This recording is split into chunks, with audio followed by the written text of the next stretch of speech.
Okay, my name is Helen. Hello, and welcome to my little backyard nursery. I'm quite new to propagating seedlings, but I've been finding it absolutely fantastic, and I thought I'd just share with you what I've been doing and hopefully help a couple of people who might be stuck. So the first thing is that you can get these amazing huge seedling trays. It's a pity it's polystyrene. I would prefer another substance, but anyway, it's very effective, it works very well, and they're only about 25 Rand at Coastals, which is very reasonable.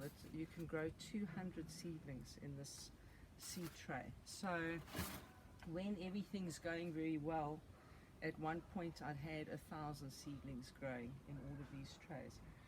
Some of them need refilling, some are looking a bit iffy, but we have some that are fantastic. We've got a whole lot of tomatoes that have come up here. These are all organic tomatoes, so they'll be going into a garden in the next week or two. There's a pumpkin. We got some more pumpkins left here from before, and in this tray over here is a very nice plant to grow, which is beans.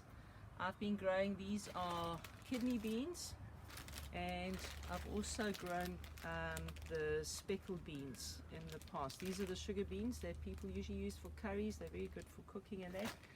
And the kidney beans, you know.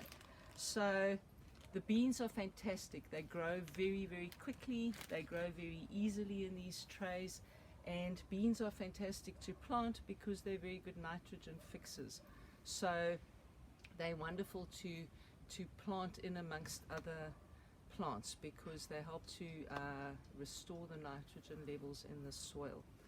So these I'm going to be planting next to my mealies and sunflowers a little bit later. I'll do another clip on that, but for now, yeah, they're looking fantastic.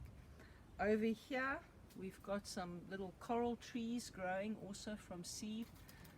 Coral trees are fantastic indigenous trees. They're wonderful, especially they flower in winter, and they give a lot of food for a lot of birds. The monkeys eat the flowers. They're great support trees. A lot of birds like to nest in the branches and in the trunks and so on. I don't see, there's one up there, there's one behind me. I've got a lot of coral trees around.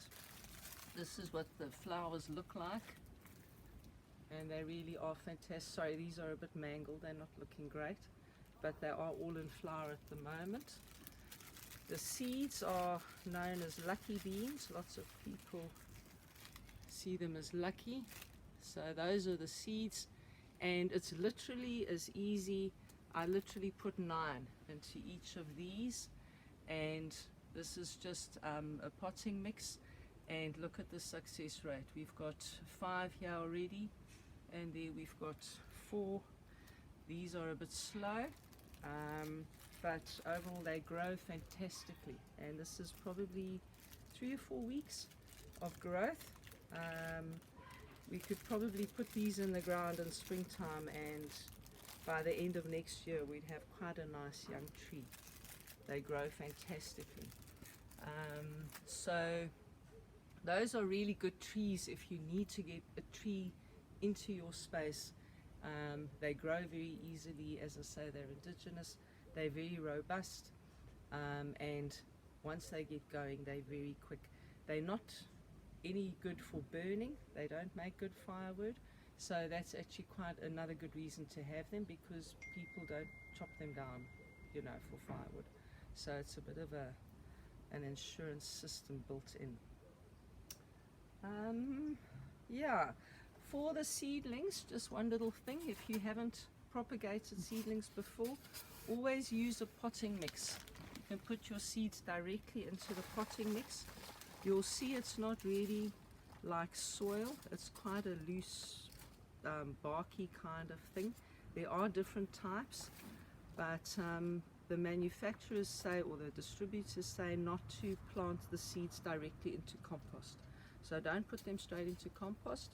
a potting mix is, well, I've been using that and it's been working very, very well. There are some things that don't really like these seedling trays. Carrots, for example, we need to go straight into the ground. But that's a fantastic way, as I say, to get a whole lot of seedlings together.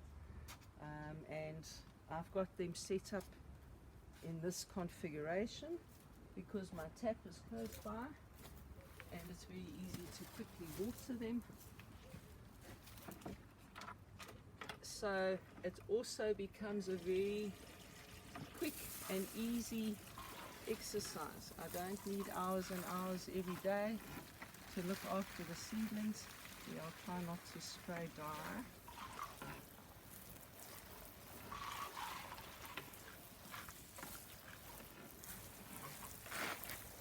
Easy peasy. So one of those in the morning and one in the afternoon, sometimes even just once a day. And they're very happy. Oh, I find they're very happy under the shade here. It's a nice, cool, gentle place for them. A lot of people have shade cloth nurseries.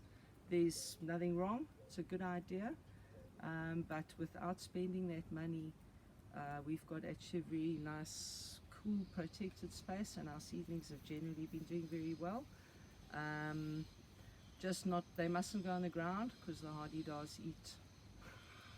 They literally take individual seeds out and eat them. So off the ground is a good idea. Okay, that's me. Thanks.